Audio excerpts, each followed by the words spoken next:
Well, I was restless, but some people don't like it. They immediately. So why should we have equal opportunities? Why? The equal opportunity to excel. Equal opportunity in equal circumstances, yes, but we know people are different. To excel, yes, provided we reach the same level of excellency, perfection, which is hypothetical, distant future. Yes, maybe. But we know perfectly well that even with the best intentions, people could not be equal. Why should we have equality in the, say, legal system? Myself, I'm considering myself a law-abiding citizen, and a person who comes here to rob and shoot, say, the United States administration under Carter imported thousands of Cuban criminals. They were non-criminals, yet they were accepted. Do you think it's fair if myself and my wife from Philippines, who work like a, excuse me, horse as a lab technician in a hospital, should have the same rights as a criminal from Cuba? Why? And yet we repeat as parrots, equality, equality, equality. And the Soviet propaganda system helps us to believe that equality is something which is desirable. Democracy, as it was established by fathers of this country, of this system in the last century, is not equality. Is the system where different people, unequal people, have a chance to survive and help each other in constant competition, in constant perfection, not in equality, which is superimposed from a godfather or a nice person in Washington, D.C. And the absolute equality exists in Soviet Union, quote-unquote equality. Everybody is equal in dirt, except some people are more equal than the others in Politburo.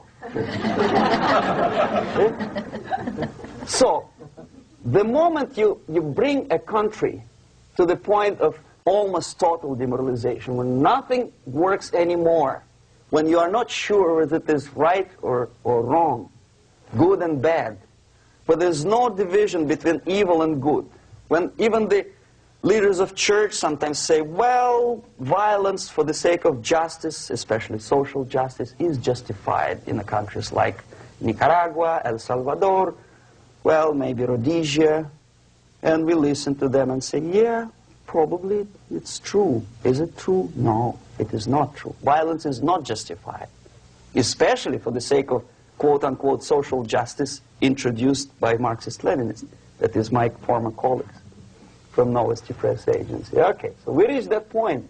The next step is destabilization.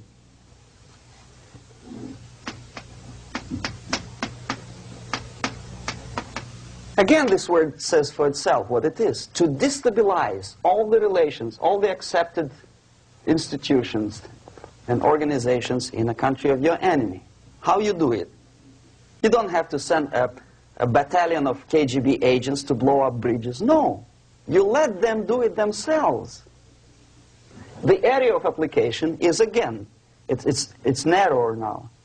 Not like the previous case. The overt legitimate actions of the KGB in this case would be hardly noticeable. There is no crime if a professor who recently went to USSR introduces a course of Marxism-Leninism in a Californian college, for example. Nobody is going to come to his doorstep and say, okay, mister, come, you are under arrest. No, it's not a crime. It's not even considered a moral crime against your country.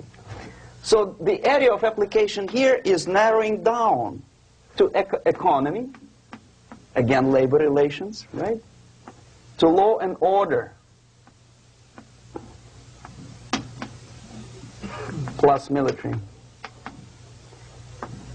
And economy, law and order.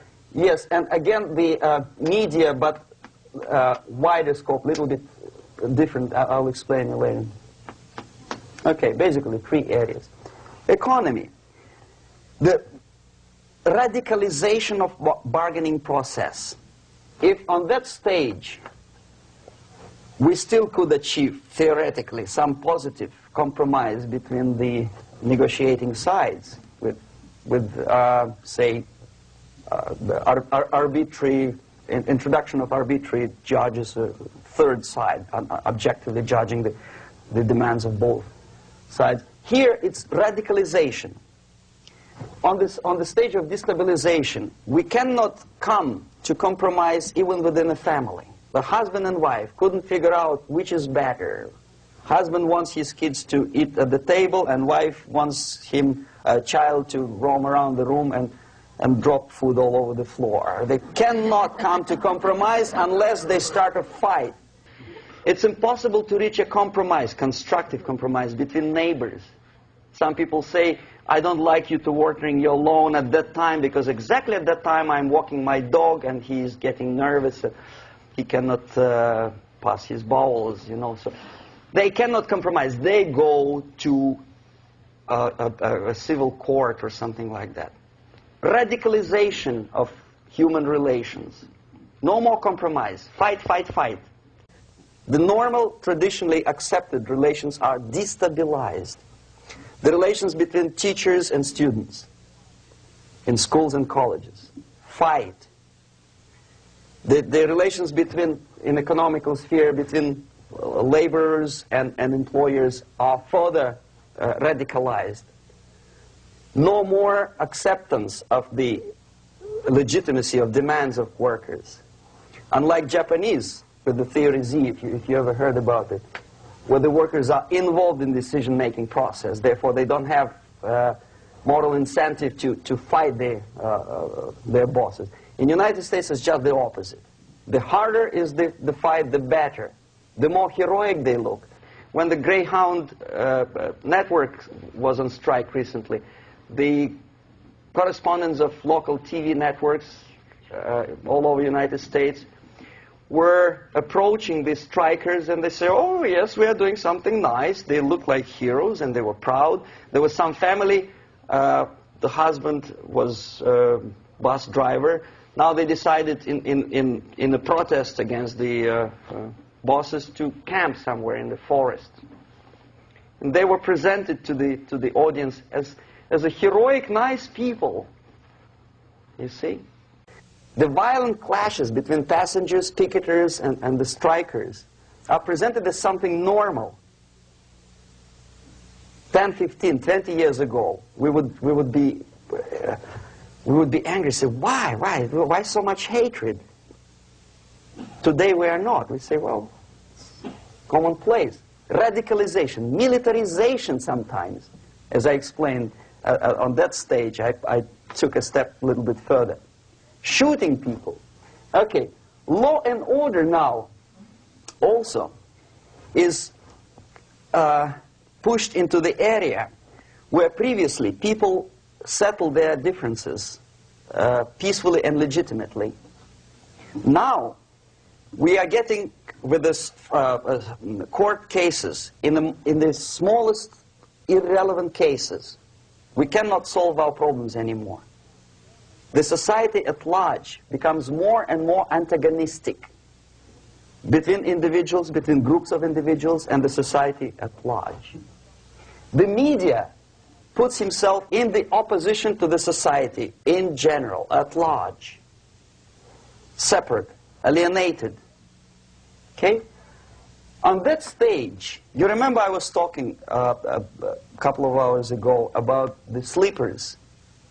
That's when the students from, say, United States, if they are trained in Lumumba University, or developing nations, that's the students I was dealing with, are being sent back from the Soviet Union here. Or if they were already in the United States, in the country, which is the object of subversion, they spring to action. The sleepers go up. They slept for 15 to 20 years. Now they become leaders of groups, preachers, I don't know, public figures. Prominently they actively include themselves in a political process. All of a sudden we see a homosexual. 15 years ago he did his dirty job and nobody cared. Now he makes it a political issue.